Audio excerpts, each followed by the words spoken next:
जय जिनेन्द्र। द्वितीय विभक्ति को समझते हैं। द्वितीय विभक्ति का जो चिन्ह है हमने याद किया था, कर्ता ने कर्म को, तो ये को जो है द्वितीय का चिन्ह है और ये हिंदी में को लिखा जाता है। प्राकृत भाषा में को नहीं लिखा जाता। को के बदले क्या आएगा ये यहाँ पर देखते हैं। जो एक वचन है पुल्लिंग, स्त्रीलिंग, नपुंसकलिंग, सारे के सारे यदि कोई दीर्घ है तो वो सारे ह्रस्व हो जाएंगे और ह्रस्व होने के बाद उन पर बिंदी लगेगी। यही आकर के द्वितीय एक वचन है। अब जो बिंदी लगाई है वह क्या है कि अंत इसके बिंदी म के बदले आई है, क्योंकि कोई भी शब्द के अंत में बिंदी आए तो शब्द के अंत में आए तो इसका मतलब म ही लिखना है। अब यहाँ पर आधा म नहीं लिखा जाएगा क्योंकि यह अंतिम शब्द के अंत में आ रहा है। यदि शब्द के अंत में नहीं आता तो आधा म लिख देते। यहाँ पर वीरम, मायम, कमलम, तम ये आपको पाठ में दिए जा चुके हैं, वैसे रूप हैं।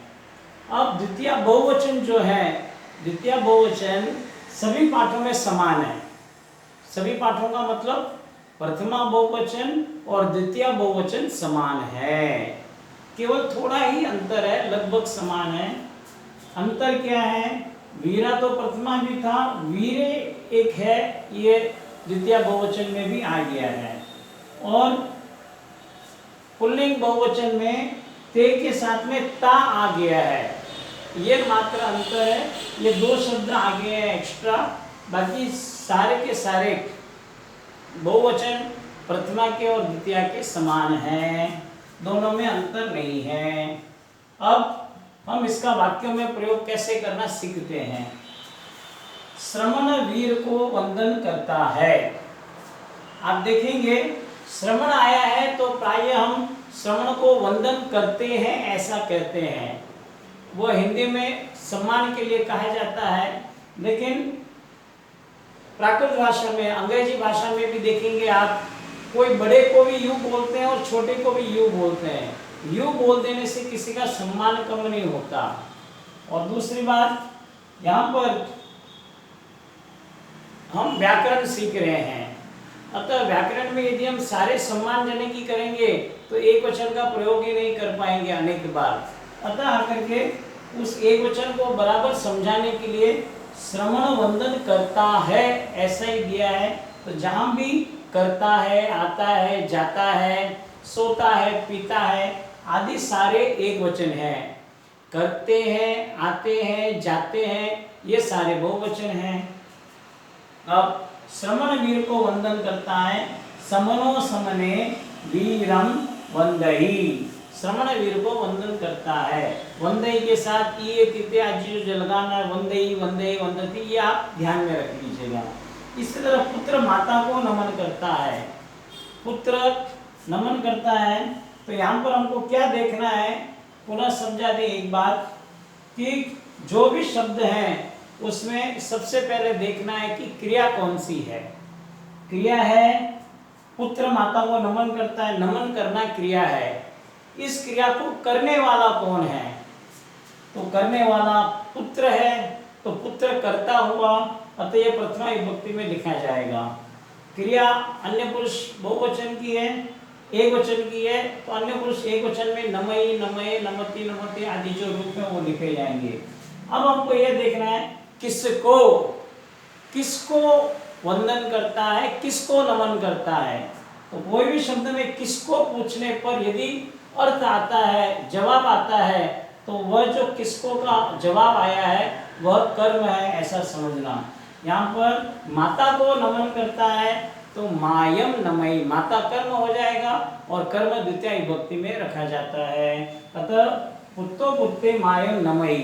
अब नमयी जो है यहाँ पर शुरू में शब्द के शुरुआत में न आया है, इस न की जगह नमयी ऐसा न भी लिखा जा सकता है। शुरुआत में विकल्प से यह न लिखो या यह न लिखो, कोई बाधा नहीं है। इसी तरह नम की तरह नमंस भी एक क्रिया है। हालांकि नमन करना एक ही क्रिया है, लेकिन इसके लिए दो शब्द दिए गए हैं।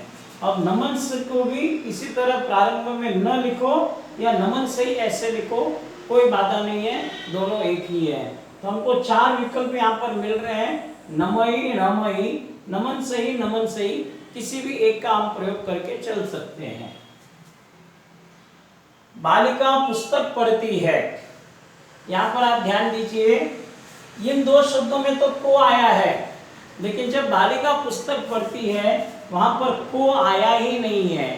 अतः किसी भी शब्द में को आना जरूरी नहीं है, लेकिन को समझना है। जैसे अंग्रेजी में जैसे कोई शब्द साइलेंट हो जाते हैं, वैसे यहाँ पर हिंदी में इस वाक्य के अंदर को साइलेंट हो गया है। प्रश्न हम करें पुनः, किसको? तो किसको पढ़ती है? पुस्तक को पढ़ती है।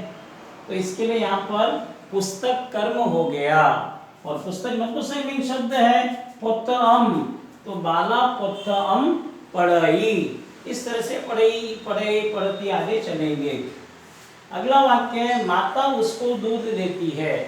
अब ये जो उसको है, ये उसको सर्वनाम है। अब उसने, वहां पर एक वचन इसका हो जाता, उसने प्रथमा विभक्ति हो जाता। यहाँ पर उसको को द्वितीय विभक्ति है, तो को के लिए सभी जगह सर्वनाम है तम, तो तम यहाँ पर लिख दिया, तम दुग्धम देई। अब पुल्लिंग, स्त्रीलिंग, नपुंसकलिंग तीनों का सर्वनाम तम ही है द्वितीय विभक्ति में, इसके लिए एक ही जगह लिख लिया गया। अब यहाँ पर बहुवचन में जिसके जो रूप है आपको ध्यान में ही है, आपको इस तरीके से कभी नहीं लिखना है, क्योंकि मैंने तो तीनों को मिला करके एक साथ लिख दिया है, लेकिन आपको नहीं लिखना है। आपको पुल्लिंग, स्त्रीलिंग, नपुंसकलिंग ऐसे अलग अलग ही लिखना है। तो बाला प्रथम पढ़ई, बालिका पुस्तक को पढ़ती है। अगला, माता उसको दूध देती है, तो तम, इसमें देखिए दो कर्म आ गए हैं। हमेशा एक ही कर्म होना जरूरी नहीं है। माता उसको, किसको देती है? उसको देती है, तो वहां पर तम आ गया। अब ये सर्वनाम का द्वितीय विभक्ति एक वचन आ गया। अब ये तम पुल्लिंग भी हो सकता है, स्त्रीलिंग भी हो सकता है। जैसे माता भाई को दूध देती है, अब भाई की जगह माता उसको दूध देती है कहा गया, तो उसको पुल्लिंग के लिए आ गया। माता बहन को दूध देती है, बहन स्त्रीलिंग है, लेकिन जब वहां पर सर्वनाम लगाएंगे वहां पर भी उसको ही लिखा जाएगा। अतः उसको में पुल्लिंग, स्त्रीलिंग, नपुंसकलिंग तीनों आ सकते हैं। यहाँ पर तीनों के लिए तम ही है, तो यहाँ पर भी हमने तम लगा दिया है। अब तम के साथ में एक और है, दूध देती है, तो दूध को देती है, यह अर्थ हुआ।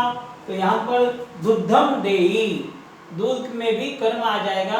एक ही वाक्य में दो कर्म भी आ सकते हैं। तो माया तम दुग्धम देई। अब देई और देती इस तरह से विकल्प है। दे की तरह दाई और दाती, ये भी देना एक क्रिया है। इसके लिए दो शब्द हैं, दे और दा, दोनों में से किसी का भी प्रयोग कहीं भी किया जा सकता है। इस तरह से ये द्वितीय विभक्ति आपने अच्छी तरह से समझी होगी। अतः हर शब्द में किसको ये प्रश्न लगने पर उत्तर आपको मिलता है, तो वहां पर वह द्वितीय विभक्ति है, वह कर्म है, ऐसा समझना चाहिए। जय जिनेंद्र।